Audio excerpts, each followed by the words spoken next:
하나님 말씀 요한복음 4장 1절에서부터 먼저 10절까지 먼저 보시겠습니다. 하나님 말씀 요한복음 4장 1절에서부터 10절입니다. 하나님 말씀 요한복음 4장 1절에서부터 10절입니다. 예수의 제자를 삼고 세례를 주는 것이 요한보다 많다 하는 말을 바리새인들이 들은 줄을 주께서 아신지라. 예수께서 친히 세례를 주신 것이 아니요 제자들이 준 것이라. 유대를 떠나서 다시 갈릴리로 가실새 사마리아로 통행하여야 하겠는지라. 사마리아에 있는 수가라 하는 동네에 이르시니 야곱이 그 아들 요셉에게 준 땅이 가깝고 거기 또 야곱의 우물이 있더라. 예수께서 행로에 권하여 우물 곁에 그대로 앉으시니 때가 제 6시쯤 되었더라. 사마리아 여자 하나가 물을 길러 왔음에 예수께서 물을 좀 달라 하시니 이는 제자들이 먹을 것을 사러 동네에 들어갔음이러라. 사마리아 여자가 가로되 당신은 유대인으로서 어찌하여 사마리아 여자 나에게 물을 달라 하나이까 하니 이는 유대인이 사마리아인과 상종치 아니함이러라. 예수께서 대답하여 가라사대 네가 만일 하나님의 선물과 또 네게 물 좀 달라 하는 이가 누구인 줄 알았다면 네가 그에게 구하였을 것이요 그가 생수를 내게 주었으리라. 아멘. 할렐루야. 오늘 안식일이 시작되는 시간에 기억하시고 주님의 전에 나오신 모든 성도님들 하나님께서 은혜 주시길 바랍니다. 오늘 요한복음 4장인데요. 우리 요한복음 4장은 너무나 잘 아는 내용입니다. 수가성 여인의 예수님하고의 대화의 사건으로 너무나 잘 아는 내용입니다. 근데 요즘 이제 좀 자세히 들여다보기 좀 하고 있지 않습니까? 조금 수가성의 여인의 이 사건, 예수님께서 특별히 요한복음 4장에서 무엇을 우리들에게 보여주려고 의도했는지를 우리가 유심히 들여다보지 않으면 사실은 많이 놓치고 있는 부분이 요한복음 4장의 내용입니다. 너무 내용이 길어서 요한복음 4장을 오늘 저녁과 내일 이틀에 걸쳐서 좀 나누고자 합니다. 내용이 굉장히 길어요. 그리고 오늘 요한복음 4장을 볼 때는 조감을 했다가 안으로 쑥 들어와서 또 깊이 내려와서 봤다가 조감했다가 이래야 됩니다. 늘 건축물을 하면 조감도라고 있어요. 조감이 뭔지 알아요? 조감. 한자어인데 조자가 세 조자예요. 이제 감자가 이제 관찰을 한다는 뜻입니다. 새가 높이 떠서 보는 것처럼 보는 것을 조감도라고 그래요. 그러니까 지금 요한복음 전체를 펼쳐놓고 4장이 어디에 있고 높이 이렇게 봤다가 그 내용을 볼 때는 쑥 내려와서 그 내용을 보고, 이거 여러분들이 이제 마음의 시각을 올라갔다 내려갔다 이렇게 하셔야 지금 이 흐름이 보이고 예수님께서 왜 이런 행동을 했는지가 보이는 부분입니다. 그걸 놓치면 사실 오늘 요한복음 4장에 예수님의 사소한 것, 그분께서 왜 그곳에 갔는지를 우리가 잘 놓칠 수도 있습니다. 성경 좀 전체를 통해서 같이 좀 생각해 보는 시간이 되었으면 좋겠습니다.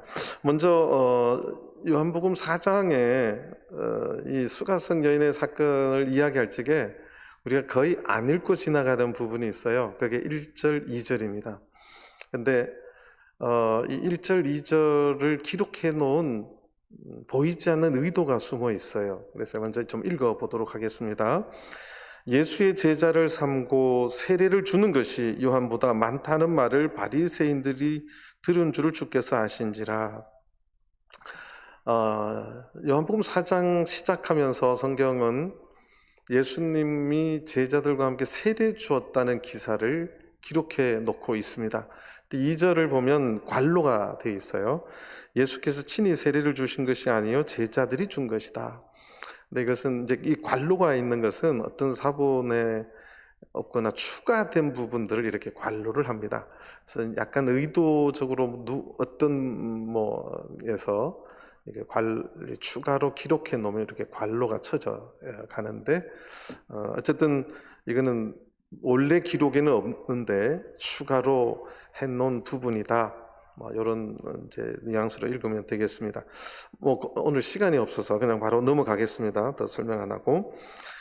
자, 예수님께서 이제 세례에 대한 이야기를 하고 4장이 이제 카메라 앵글이 이제 본격적으로 돌아가는데 3절 보시겠습니다. 유대를 떠나사 다시 갈릴리로 가실새. 예수님께서 유대를 떠나서 갈릴리로 가셔야 된다고 하는 이제 카메라 앵글이 돌아갑니다. 근데 잘 보시면 이제 다시 조감 쑥 올라오세요. 요한복음 2장에 이제 예수님께서 요한복음 2장 13절에 예수님께서 예루살렘에 올라가십니다. 예수님께서 예루살렘에 올라가셔서 성전에 관한 이게 제목이 성전 정화가 저는 적절치 않다고 하죠. 보통 우리 이제 성전 정화 사건이 있었고, 그리고 3장에 이제 거기서 니고데모하고의 관계 대화를 통해서 잘 들으세요. 3장에 한 사람 니고데모, 당대 예루살렘 최고의 지성이라고 하는 니고데모하고의 대화를 통해서 뭘 설명하시느냐? 거듭남에 대해 설명하고 세례에 대해서 설명을 합니다. 그리고 22절에 가시면 3장 22절에 가시면 예수님께서 예루살렘에서 어디로 가세요? 이후에 예수께서 제자들과 유대 땅으로 가서 유대 땅으로 갑니다. 그것이 지금 4장 3절에까지 걸치는 거예요. 예수님이 계속 유대에 계시다가 드디어 갈릴리로 가실새 4절 오늘 제목입니다. 사마리아로 통행하여야 하겠는지라. 요 말에 그러니까 성경에 뭔가가 의도적으로 쓴 것이 확 보일 때도 있고 뭔가 통상적으로 안 맞을 때가 있어요. 그게 왜 이게 여기서 왜 튀어나오지 할 적에 내가 늘 이야기하지만 성경이 거기서 뭔가를 말하려고 하는 게 굉장히 짙다는 사실을 알아야 됩니다. 당시에 갈릴리 사람들이 예루살렘으로 갈 때는 이 요단강을 반대편을 지나서 쭉 내려와서 예루살렘에 갔다가 예루살렘에서 다시 여리고 쪽으로 내려와서 다시 요단강 쪽으로 쭉 해서 갈릴리로 올라갑니다. 몇 가지 이유가 있어요. 그러니까 보통 족장의 도로라 그러는데 예루살렘에서 갈릴리까지 바로 갈 수 있어요. 그게 제일 빠른 길입니다. 그 족장의 길이 있는데 글로 안 가고 굳이 돌아가요. 첫 번째 이유가 그 중간에 그러니까 예루살렘과 유대 땅을 벗어나서 갈릴리로 가는 그 중간에 이제 직선길로 쭉 가면 거기에 사마리아가 있어요. 사마리아는 우리 전주교 성도님 너무나 잘 알기 때문에 제가 성경도 안 찾겠습니다. BC 722년에 아수르가 북이스라엘을 멸망할 적에 아수르는 굉장히 잔인한 민족이었어요. 사람들을 이 겁대기를 벗겨서 죽이고 아주 잔인하게 반역을 하면 그렇게 죽이는 민족인데 반역을 아예 철저히 못하게 하기 위해서 남자들을 거의 죽이는데 힘없고 비실비실한 남자들은 또 잡아다가 쉽게 말해서 유대 땅이 아닌 바벨론 땅, 메대 땅 절로 다 거기서 그냥 갖다 버려요. 그리고 거기 있는 남자들, 그러니까 유대 사마리아 땅에 남자가 없어집니다. 남자가 있어야 되니까 거기 있는 남자들, 그쪽 사람들도 또 반역을 못하게 하기 위해서 그쪽에 있는 비실비실한 남자를 잡아다가 사마리아에 갖다 놔요.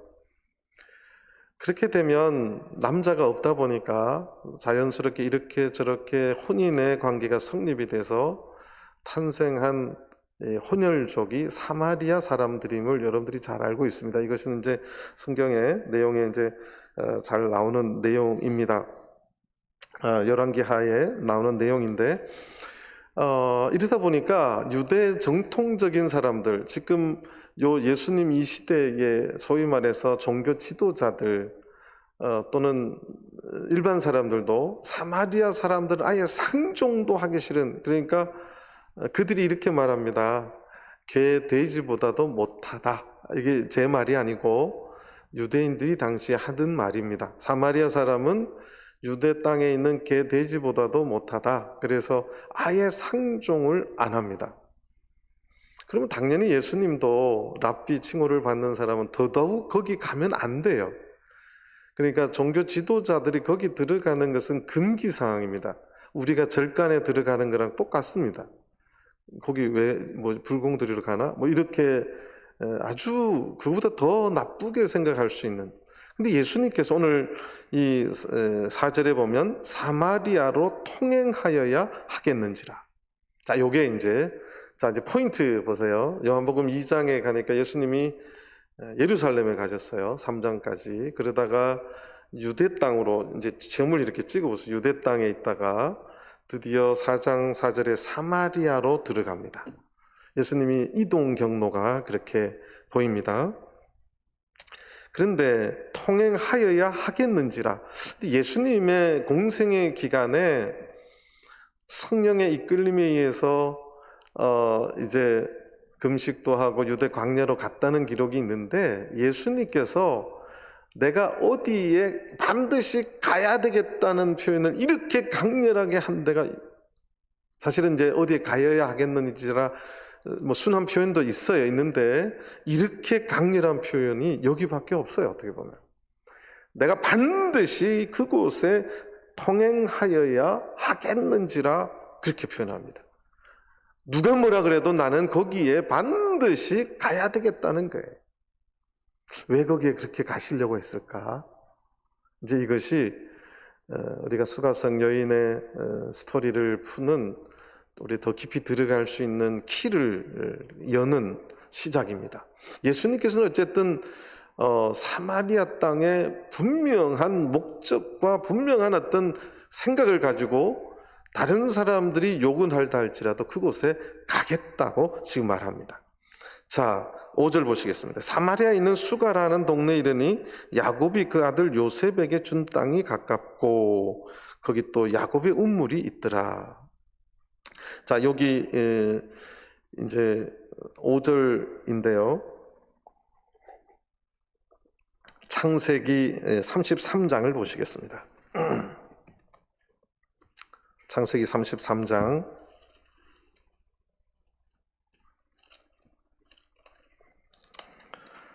창세기 33장 18절 19절입니다. 야곱이 밧단 아람에서부터 평안히 가나안 땅 세겜성에 이르러 성 앞에 그 장막을 치고 그 장막 친 밭을 세겜의 아비 하물의 아들들의 손에서 은 100개로 사고, 이 땅은 그 야곱이 그 은 100개로 샀습니다. 그러니까 이걸 지금 이야기하는 거예요. 근데 이것이 요거에 대한 기록이 여호수아 24장을 또 보시겠습니다. 여호수아 24장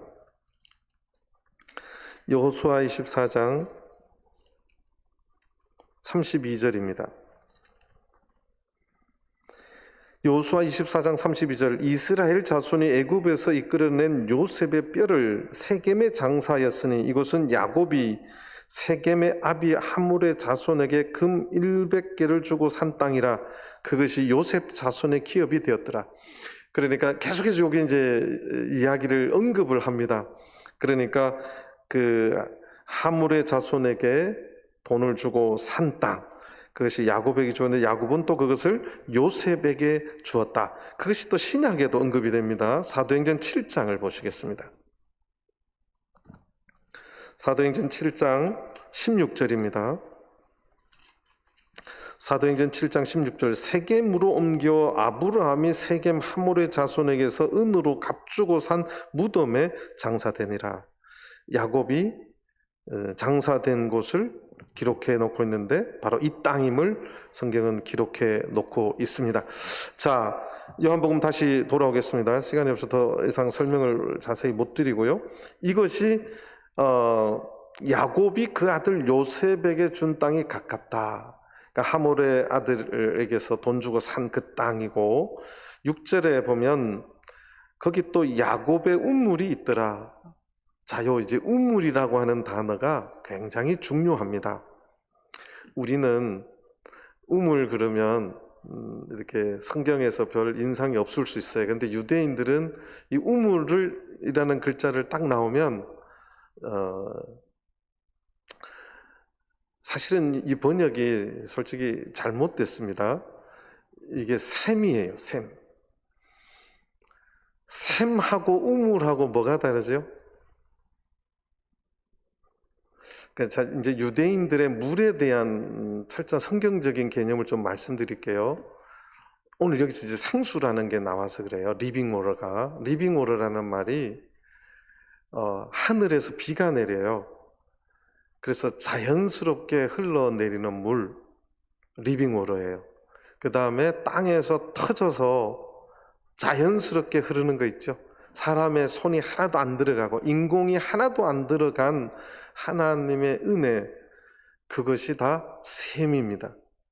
여러분들이 이제 국어사전도 그렇게 나와요. 국어사전을 보시면 샘은 물이 저절로 땅 속에서 솟아나는 곳, 그렇게 돼 있어요.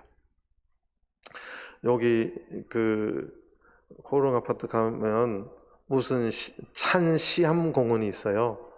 찬시암. 그래서 시암이 뭔가 그랬더니 전라도 사투리, 샘의 전라도 사투리 시암입니다. 거기가 아주 찬 샘이 있었대요. 그래서 찬시암 공원 거기 있어요. 근데 우물은 뭐냐 하면 물을 얻기 위해서 땅을 파고, 그러니까 땅을 판 것만 해도 우물이 아니라 땅을 팠는데 물이 터졌어요. 그리고 인공이죠. 사람은 힘이 들어가죠. 그리고 나서 그 물이 괴이도록 만든 시설을 우물이라고 합니다. 그러니까 샘하고 우물이 다르잖아요. 하늘에서 저절로 내리는 물, 샘이 터져서 흐르는 물, 다윗의 샘, 이런 것들이 다 이것은 하나님의 은혜를 상징합니다. 근데 인간의 손으로 파서 뭘 하고, 그게 이제 구덩이와 우물은 하나님의 은혜가 흐르는 것이 아니라고 유대인들은 생각을 해요. 그건 리빙 워터가 아닙니다. 바울 사도가 유럽의 첫 땅 빌립보에 갔을 때 안식일에 기도처가 있는가 하여 어디에 갔죠? 물가에 갔어요. 왜 물가로 갔는지 여러분들 생각을 안 해보셨어요? 이상하게 왜 물가로 가지고 위험하게 물가에 내놓은 애들처럼 왜 거기 가서 뭐 발 닦게? 그거 왜 가지?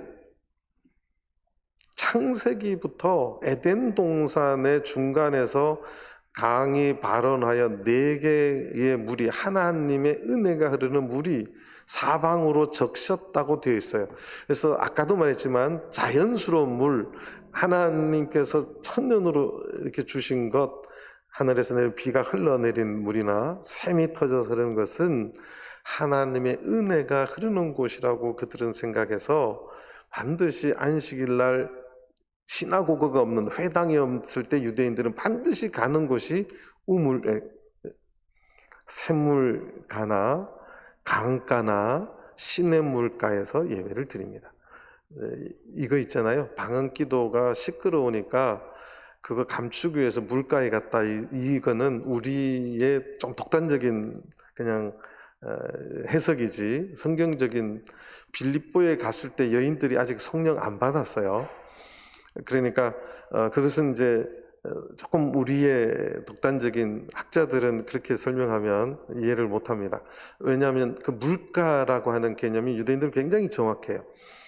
이 샘물, 그래서 성경의 이 생물과 생수는, 리빙 워터는 성경 전체에 흐르는 굉장히 중요한 장소이고, 계시록에도 마지막 그 생수의 강이 흐르리라, 이것이 에스겔서부터 예언해서, 이사야 예언서부터 계속해서 나오는 것이 그렇습니다. 에스겔서에서는 그 생수의 강이 어디에서 흘러나와요?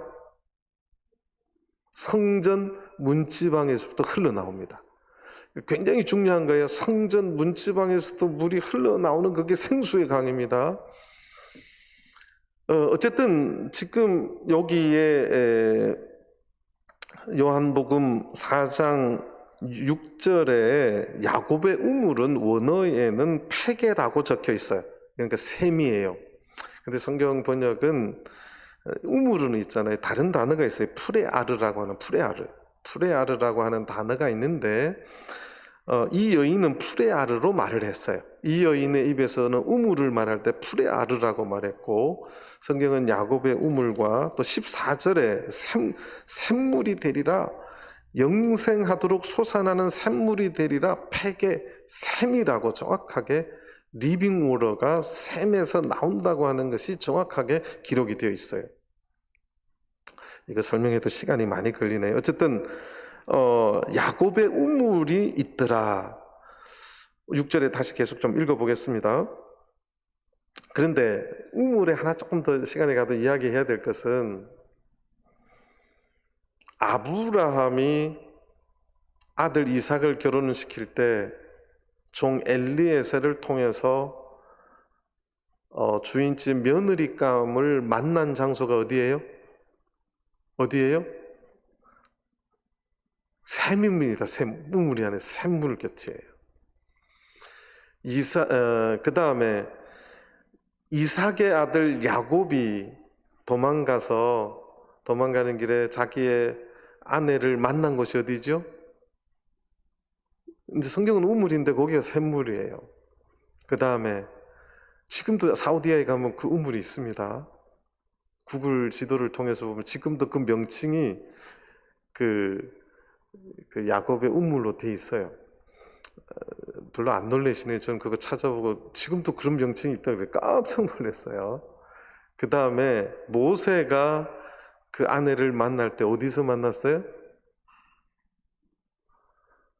네, 다 우물에서, 샘에서 만났어요. 제가 아까 말했잖아요. 유대인들이 이 샘이라고 하는 것에는 결혼의 어떤, 쉽게 말해서 결혼이라고 하는 어떤 그러한, 쉽게 말해서 인연이 있는 단어예요. 성경을 전체를 통해서 계속해서 이어지는 것들이 하나가 테마도 결혼입니다. 신랑 예수를 신부된 성도가 만나는 것, 혼인잔치가 마지막 주님 재림하는 천국잔치예요. 이게 테마가 계속 흘러가는데, 어쨌든 이 우물이라고 하는 것은 신랑 대신 예수님이 신부를 만나는 곳으로, 성경의 전체적인 어떤 그림 언어에는 그 테마가 그렇게 흘러감을 말씀을 좀 드립니다. 그러니까 한국 사람이 성경을 읽을 때는 그런 감흥이 없는데, 유대인들의 생각 속에는 우물은 항상 그런 어떤 의미가 흘러간다는 사실을 좀 알았으면 좋겠습니다. 자, 그 다음에 6절에서 조금 더 볼 거 있으면 조금 더 보시면, 예수께서 행로에 곤하여 우물 곁에 그대로 앉으시니, 예수님께서 피곤하게 그렇게 왔는데 우물가에 이제 털썩 그대로 앉으셨어요.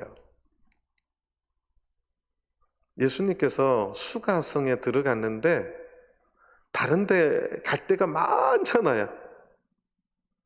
왜 우물가에, 우물 옆에 그 가에 앉으셨는지를 우리가 그림으로 봐야 돼요.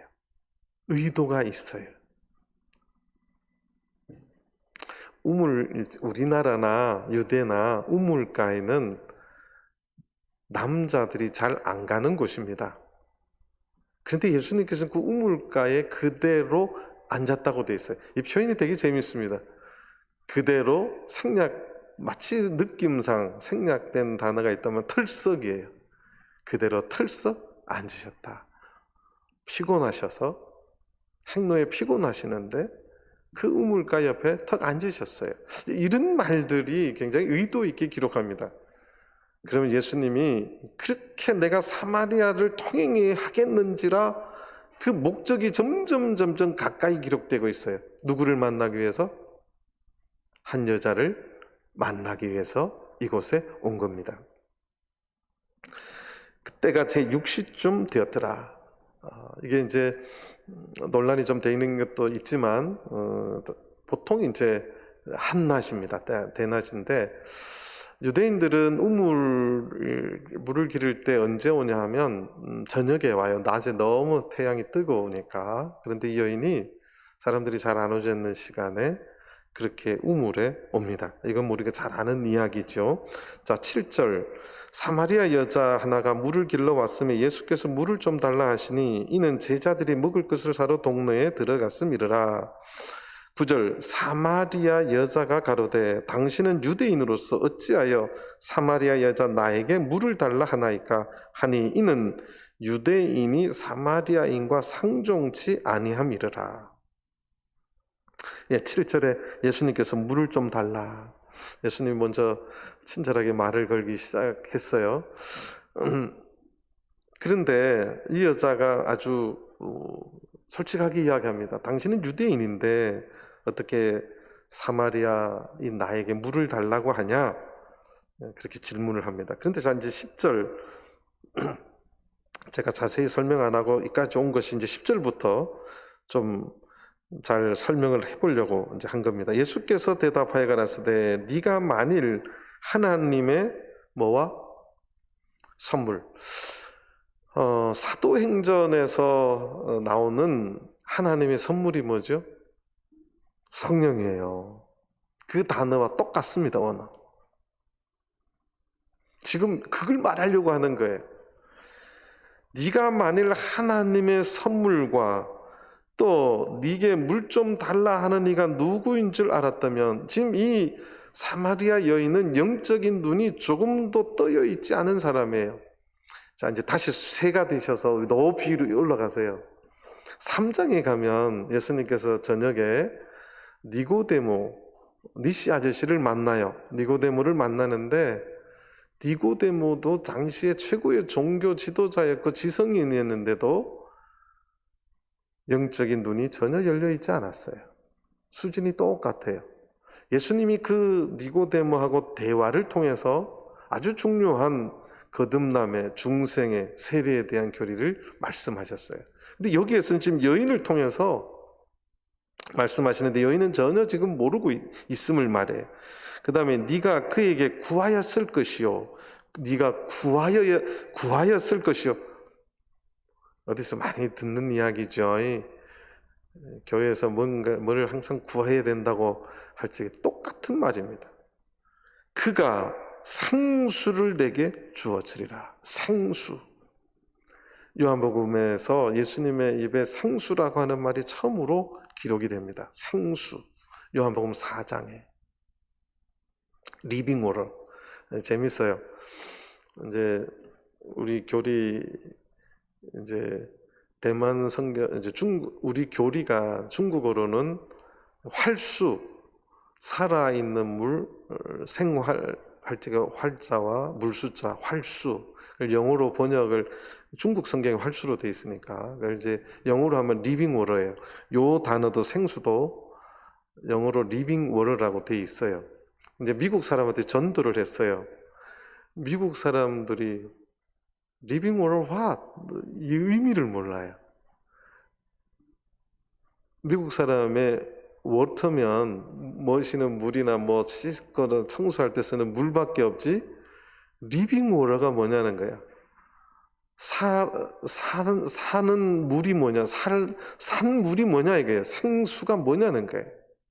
그래서 미국 우리 교리에 보면 리빙 워터 괄로 뭐 구체적으로 적었어요.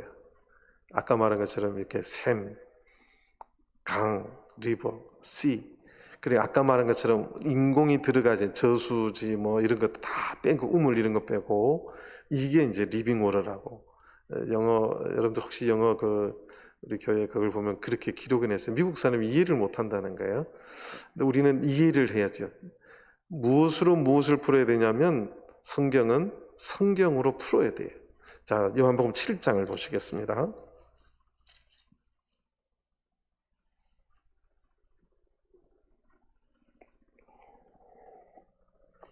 요한복음 7장 37절에서 39절입니다. 명절 끝날 곧 큰 날에 예수께서 서서 외쳐가라사대 누구든지 목마르거든 내게로 와서 마시라. 나를 믿는 자는 성경의 이름과 같이 그 배에서 생수의 강이 흘러나리라 하시니 이는 그를 믿는 자의 받을 무엇을 가리켜 말씀하신 거예요? 성령. 요한복음이요. 여러분들 요한복음 기록을 꼼꼼하게 여러 번 읽어보십시오. 기록이 아주 굉장히 탄탄하게 기록이 되어 있어요. 다 앞에 뒤에 연결되는 기록들이 아주 꼼꼼하게 기록이 되어 있습니다. 지금 예수님께서 생수를 내게 주었으리라, 그 말이 7장에 가서 예수님이 설명을 해주세요. 그러니까 지금 이 여인에게 이제 제가 결론을, 사실 천천히 성경 공부하듯이 하면 결론을 말해야 되는데 결론부터 말하겠습니다. 3장은 니고데모를 통해서 뭐를 예수님이 가르쳐 주셨어요? 세례에 대해서.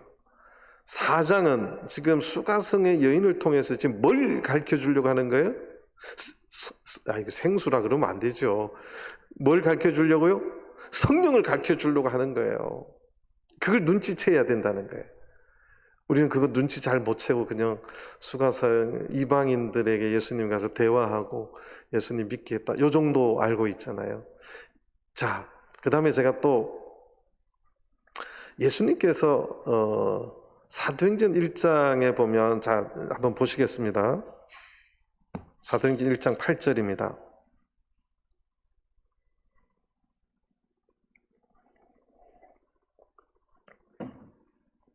이거 예수님께서 해주신 말씀이에요. 그 승천하시기, 9절에 이제 승천하십니다. 이 말씀을 9절에 보면 이 말씀을 마치고 저희 보는 데서 올리고 가시니 승천하시기 직전에 이야기해 준 거예요. 8절, 오직 성령이 너희에게 임하시면 너희가 권능을 받고 예루살렘과 온 유대와 사마리아와 땅끝까지 이르러 내 증인이 되리라 하시니, 오직 성령이 너희에게 임하시면 너희가 권능을 받고 방언을 말할지어다 이렇게 말하지 않아요. 예루살렘과 온 유대와 사마리아와 땅끝까지 이르러 내 증인이 되어야 될 것이다. 이 말씀 하셨잖아요. 지금 예수님의 이동 경로가 다시 이제 새가 되어서 조감을 해봅시다. 예수님이 예루살렘에 계셨어요. 온 유대에 계시면서 세례를 베풀었어요. 지금 어디에 오셨어요? 사마리아에 오셨어요. 그 다음에 내일 설교할 텐데 예수님께서 의미 있는 말을 또, 그러니까 사도행전 1장 8절을 제자들에게만 말씀하신 게 아니라 알고 보니까 예수님 스스로 이 말씀을 스스로 실천하고 계셨어요. 그 다음에 우리가 이제 이게 성령이라고 하는 것을 깨달으면 생각해야 될 게 있어요. 세례는 예수님께서 예루살렘에서 설명하시고 거듭남에서 했는데 왜 사마리아 땅에서 굳이 가서 그곳에 가셔서 성령에 관한 중요한 것을 여기서 가르쳤을까? 이걸 이제 좀 알아야 되는데, 이거는 저는 제 개인적인 생각입니다. 이제 복음이 땅끝까지 전파되어야 되는데 성령의 뜨거운 역사를 통해서 이방에서부터 유대인들이 이 성령의 역사를 아니고는 이방인들을 받아들이질 못했어요. 근데 그 이방인들을 가장 잘 받아들였던 교회 또 시작했던 것이 이제 바울 사도가 이제 누구죠? 그 좋은 사람 바나바하고 같이 복음을 전했던 안디옥 교회, 다 이방 땅에서부터 성령의 놀라운 역사. 성경은 예루살렘의 성령이 강하게 내렸지만 성령의 역사는 이방의 땅에서부터 강하게 역사하기 시작합니다. 그렇게 사도행전에 기록해 놓고 있어요. 그래서 지금 저는 제 개인적인 생각임을 다시 말씀드립니다. 이 성령에 관한 이런 것도 왜 예루살렘에서 안 했을까? 저는 그게 늘 궁금했어요. 근데 예수님이 굳이 사마리아로 가야 행하야겠다, 그렇게 가셔서 거기에서 이 생수에 관한, 성령에 관한 교리를, 말씀을 해주신 거에는 앞으로 복음이 땅끝까지 전파되는 그 과정이 이 성령의 역사를 통해서 이제 사마리아와 땅끝까지 복음이 전파되는 놀라운 역사가 있어야 됨을. 그래서 오늘날 이 시대도 마찬가지예요. 우리는 혈통적인 유대인이 아닙니다. 우리는 혈통적인 아브라함의 자손들이 아니에요. 그런데 우리가 아브라함의 자손임을, 하나님의 구원받은 백성임을 인증받는 것은 성령 받고 이마에 인치심을 받는 그것입니다.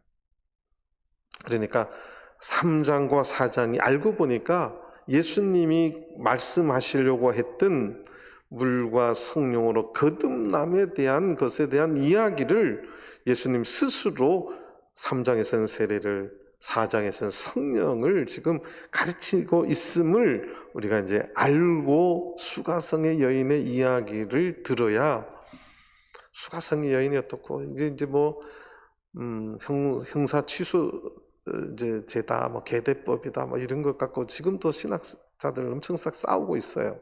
이 5분의 남편이 누구냐는 거죠. 저는 굉장히 비본질적인 쓸데없는 논쟁이라고, 지금도 결론 안 났어요. 몇 천 년 싸워도. 그런데 11절 보시겠습니다. 여자가 가로되 주여 물기를 그릇 뒀고 이 우물을 깊은데 어디서 이 생수를 얻겠삼나이까. 12절 우리 조상 야곱이 이 우물을 우리에게 주었고, 이 여자는 이것을 그 샘팩에로 말하지 않고 계속 프레아르로 말하고 있어요. 우리 조상 야곱이 이 우물을 우리에게 주었고 또 여기서 자기와 자기 아들들과 짐승이 다 먹었으니 당신이 야곱보다 더 크니까. 이것이 이제 이 여인의 인식의 한계다, 뭐 이렇게 말할 수 있는 부분이죠. 설명을 해도 이제 못 알아듣는 거죠. 그러니까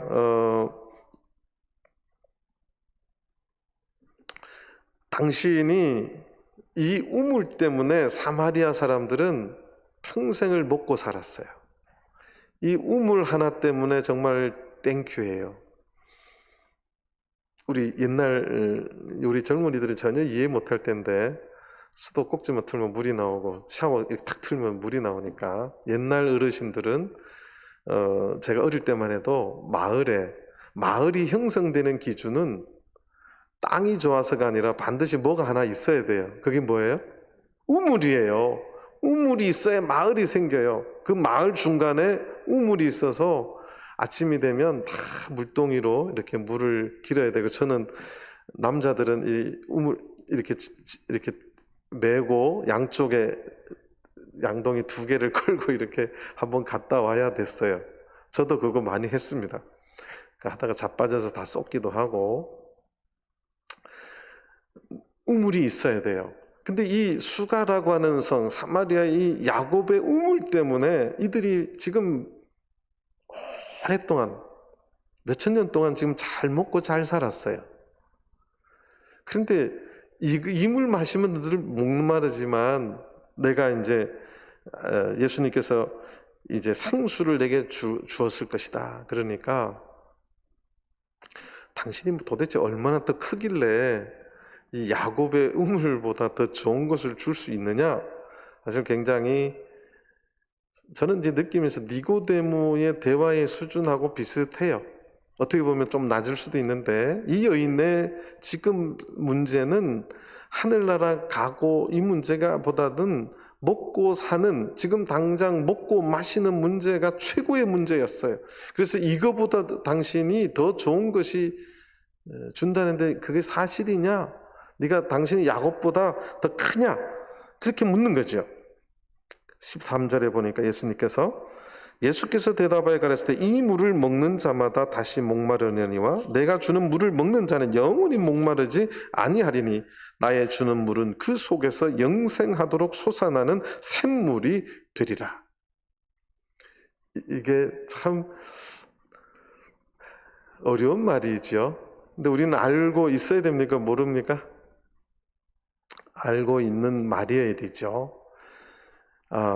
그런데 자 15절 여자가 가로되 주여 이런 물을 내게 주사 목마르지도 않고 또 여기 물 길러 오지도 않게 하옵소서. 이 번역이 여자가 가로되 하고 뒤에 뭐뭐 하옵소서 이러니까 여자가 막 예수님 이제 막 요렇게 표현되는 것 같아요. 그런데 요것이 어떤 뉘앙스냐 하면 여자의 콧방구 소리입니다. 쉽게 말하면, 아니 그런 물이 있으면 빨리 나 좀 줘서 나 좀 목마르지 않게 좀 해주고, 이 물 길러 오는 게 귀찮아 죽겠는데 물 좀 안 길러오게 하도록 그런 물 있으면 좀 달라 그거예요. 있다는 소리예요? 없다는 소리예요? 없다는 소리예요.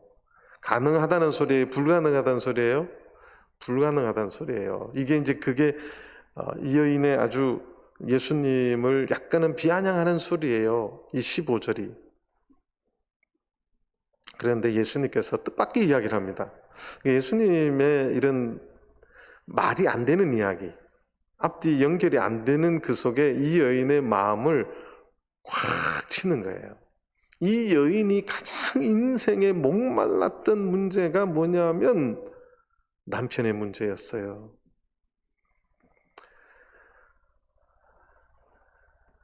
지금 한국 사회가 이제 혼자 살려고 하는 여자들이 점점 많아지고 있다. 그래서 2000 몇 년도가 되면 우리나라 인구가 막 점점 줄어서 이제 심각하다. 막 이렇게 지금도 올해도 결혼해서 지금 40%가 아기를 안 낳는다고 제가 어제 신문에 들은 뉴스에 봤나 그래요. 아기를 안 낳는다는 거예요. 결혼도 안 하고 혼자 살고 결혼해도 40%가 아기를 안 낳는데요. 우리나라가 왜 이렇게 됐는지 모르겠어요. 그런데 이 시대, 예수님 이 시대에 여자는 옛날 우리 조선시대나 비슷해요. 여자의 인생은, 팔자는 제 이야기가 아닙니다. 따옴표입니다. 강대상에서 팔자 이런 말 하면 안 되잖아요. 남자를 누구 만나기에 달렸냐 그거예요. 근데 이 사회도 마찬가지였어요. 한 여자가 어떤 남자를 만나느냐에 따라서 인생이 이렇게 어떻게 되고 저렇게 되고 하는 시대였어요. 그러니까 이 시대에 가장 여인들의 목말랐던 해결할 수 없는 것이 좋은 남편 만나는 거였는데 이 여인은 불행하게도 그냥 거두절미하고 마음에 들거나 좋은 남편을 만나지를 못했어요.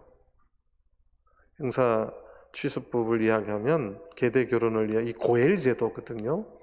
형이 자녀 없이 죽으면 이제 형수가 동생하고 결혼을 해서 동생을 통해서 이 자손을 잇도록, 대를 잇도록, 그게 고엘 제도에 대를 잇게 하는 것. 어떤 데는 이건 아니다, 창녀다. 그래서 남자를 5명 거쳐간 것이다. 지금까지 싸워요, 신학자들이. 지금 한 100년 이상 했는데 아직 결론 안 나요. 근데 사실은 오늘 이 본문은 그것이 뭐냐가 중요한 것은 아니에요. 저도 개인적인 의견이 있지만 그게 중요한 게 아니라 한 여인의 가장 인생에 갈급하고 갈증을 느끼고 해결 안 되는 것, 그것이 남편의 문제였어요. 그 문제는 우리 인생들마다 다 있습니다. 오늘 우리 인생들마다 해결되지 않는 인생의 갈급한 모든 아픔들, 갈증들이 있어요. 예수님께서 뜻하듯없이 그런 분 있으면 내놔봐요. 내 여기 다시 물도 안 기르고 편하게 비아냥거리자. 예수님께서 느닷없이 뜬금없이 벼락 같은 말을 해요. 야, 네 남편 가셔서 남편을 데려오십시오. 그렇게 말하는 거지요. 그래서 17절 여자가 대답하여 그래도 나는 남편이 없나이다. 예수께서 가라사대 네가 남편이 없다 하는 말이 옳도다. 네가 남편 5이 있었으나 지금 있는 자는 네 남편이 아니니 네 말이 참되도다. 남편이 없대. 근데 예수님 입에서는 지금 있는 네 남편이라고 하면 남편이 있어요, 없어요? 쉽게 말해서 사회적인 제도를 보면 있어요. 그런데 이 여인의 마음속에는 있어요, 없어요? 여자는 참 알다가도 모르겠어요.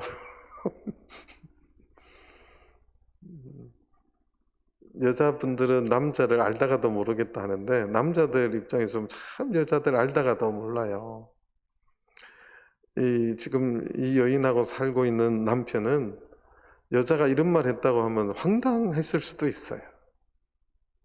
또 양심이 굉장히 가책이 됐을 수도 있고 둘 중에 하나겠죠. 남편 노릇을 잘 못한 것에 대한. 근데 예수님께서 이 여자의 마음속에 인생에 가장 해결하지 못하는 그 아픔을 이야기해 줍니다. 그러니까 지금 예수님이 이야기하려고 하는 것이 지금 연결이 안 되는 것 같은데도 지금 연결이 되고 있어요. 너의 그 갈증, 남편의 문제로 하는 그 갈증, 너 그 갈증 있잖아. 아까 내가 말했지? 이 물을 네가 매일 떠와서 먹고 했지만 갈급하고 갈증이 나지만 나를 통한 생수를 마시면 그 갈증이 해소될 수 있다. 그 이야기를 해주려고 하는 거예요. 근데 그 여인이 굉장히 센스가 있는 여인이었던 것 같아요.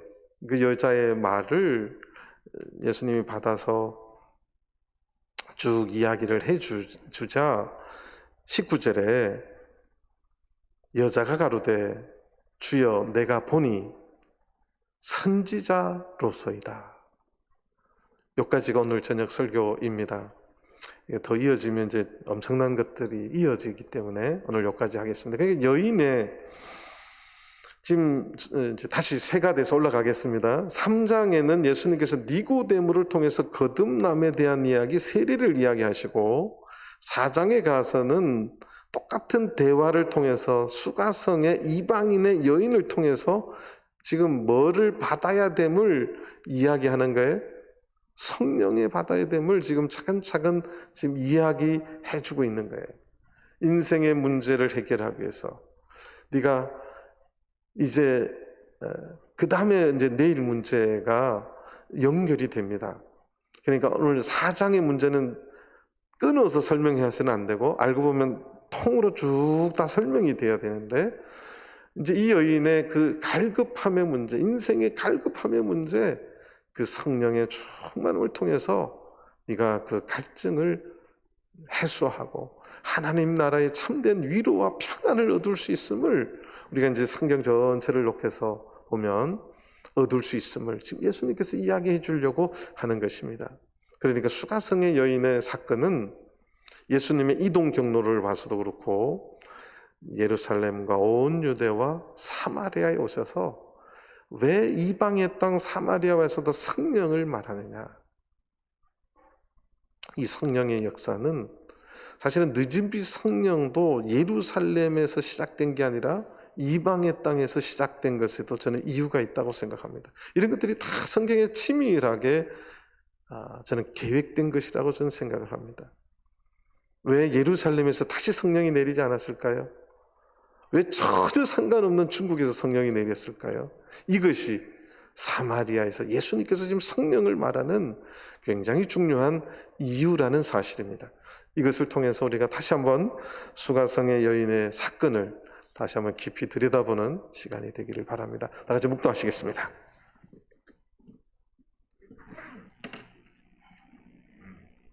할렐루야. 아멘. 찬송 생략하고요. 바로 기도하시겠습니다. 우리 기도하실 적에 몇 가지 기도 제목을 가지고 같이 기도하기를 바랍니다. 우리 요양병원에 계시는 교회 어르신들을 위해서 계속해서 기도해 주시기 바라고요. 우리 한은수 형제님, 이수영 자매님 가정에 우리 셋째 아들을 한상현 우리 어린이를 주셨는데 하나님께서 잘 지켜주시고 함께하도록 기도해 주시고요. 루디아의 허미욱 자매님이 지난 안식일 날 몸이 많이 안 좋아서 전주병원에 입원해 계시다가 오늘 서울대병원에서 치료를 특진을 받고 오늘 저녁에 오신다고 전주 내려오신다고 들었습니다. 몸이 좀 안 좋은데 우리 성도님들이 간절한 마음으로 기도해 주시기 바랍니다. 그리고 우리 장항서부의 임채규 형제가 지금 계속 전주에 와 있는데요. 입시 문제 하나님께서 함께 해 주시도록 위해서 기도해 주시기 바랍니다. 함께 성령으로 기도하겠습니다.